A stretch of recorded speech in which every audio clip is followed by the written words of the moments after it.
Assalamualaikum warahmatullahi wabarakatuh. Perkenalkan, nama saya Muhammad Rafli dengan NIM 2022 02 052. Pada kesempatan kali ini saya akan menyampaikan presentasi mengenai materi kepemimpinan.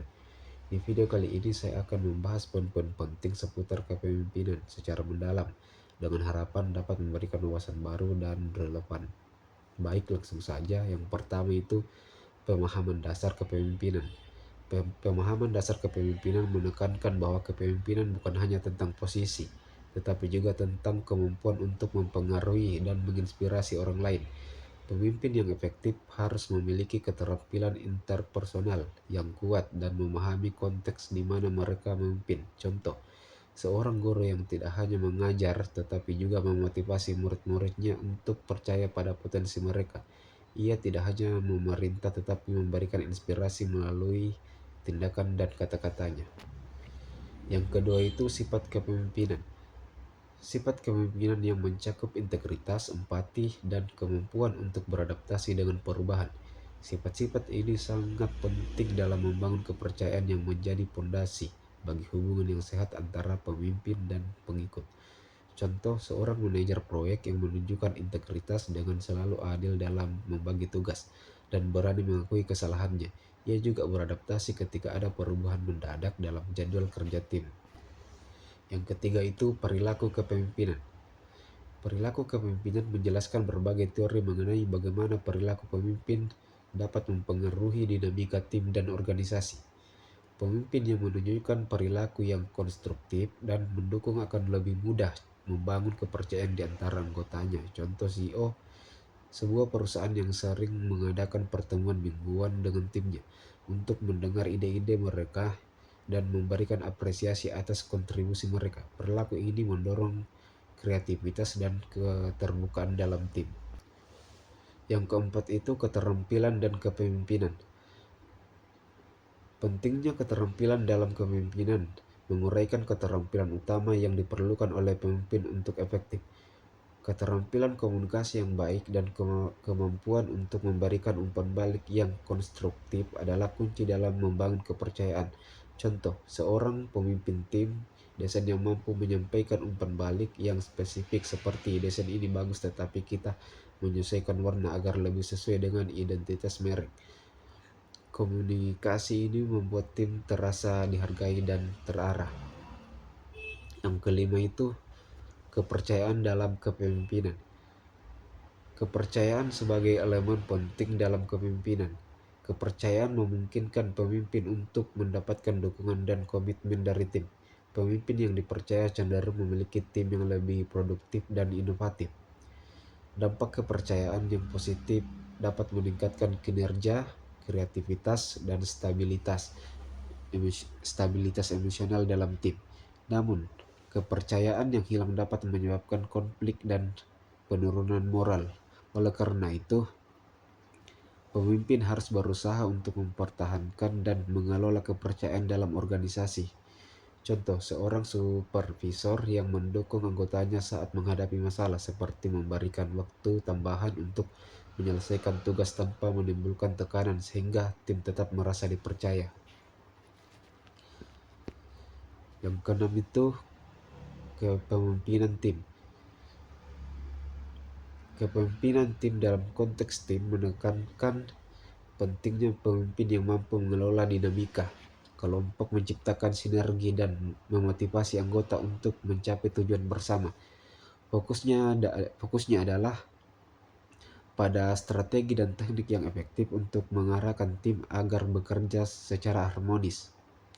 Contoh, pelatih olahraga yang mengatur strategi permainan dan memotivasi permainannya untuk bekerja sama meskipun ada perbedaan kemampuan di antara anggota tim. Yang ketujuh itu intelligent leadership. Membahas pentingnya kecerdasan kepemimpinan yang menggabungkan karakter dan kompetensi. Dalam menghadapi tantangan modern seperti globalisasi, pemimpin perlu mengembangkan kapasitas untuk beradaptasi dan berinovasi.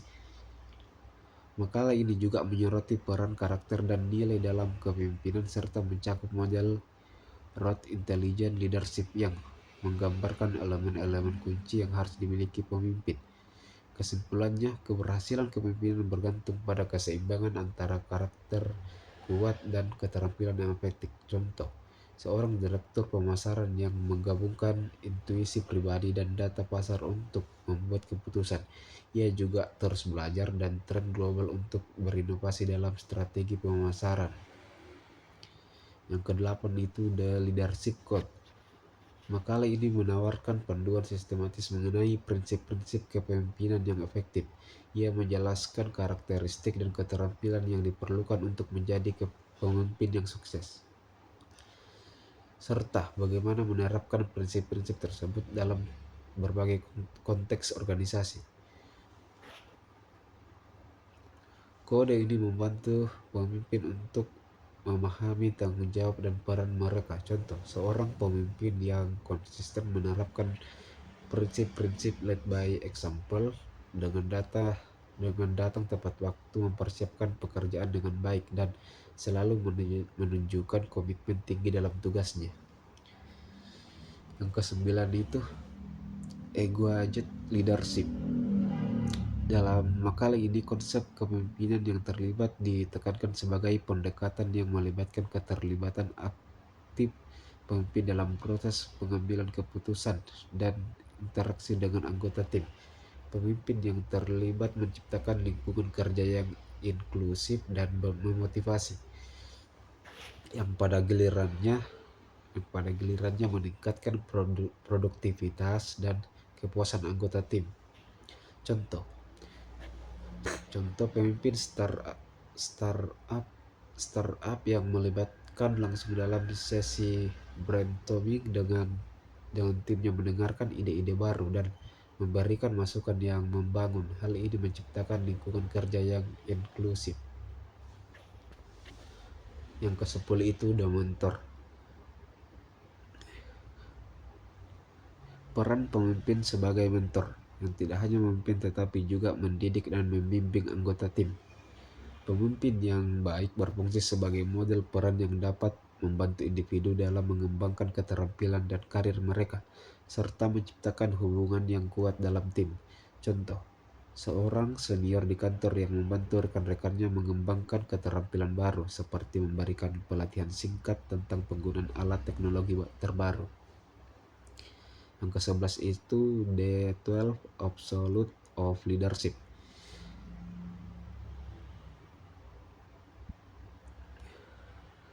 Elemen kunci yang dianggap esensial untuk kepemimpinan yang efektif. Elemen-elemen ini mencakup visi, karakter, komunikasi, dan pengambilan keputusan. Makalah ini berfungsi sebagai panduan untuk pemimpin dalam mengembangkan keterampilan dan kemampuan yang diperlukan untuk memimpin dengan sukses. Contoh, seorang kepala sekolah yang memprioritaskan visi jangka panjang sekolah seperti meningkatkan kualitas pendidikan melalui kurikulum inovatif. Ia juga menggunakan komunikasi yang efektif untuk menyampaikan visi tersebut pada guru dan siswa. Kesimpulan, menyoroti bahwa kepemimpinan adalah konsep multidimensional yang melibatkan berbagai elemen termasuk karakter, sistem, dan strategi. Pemimpin yang efektif mengintegrasikan semua aspek ini untuk membangun tim yang kuat dan organisasi yang sukses, memberikan wawasan yang unik mengenai berbagai aspek kepemimpinan. Secara keseluruhan, mereka menunjukkan bahwa kepemimpinan yang efektif memerlukan kombinasi karakter yang kuat, keterampilan interpersonal, strategi yang jelas, dan pemahaman mendalam tentang dinamika organisasi.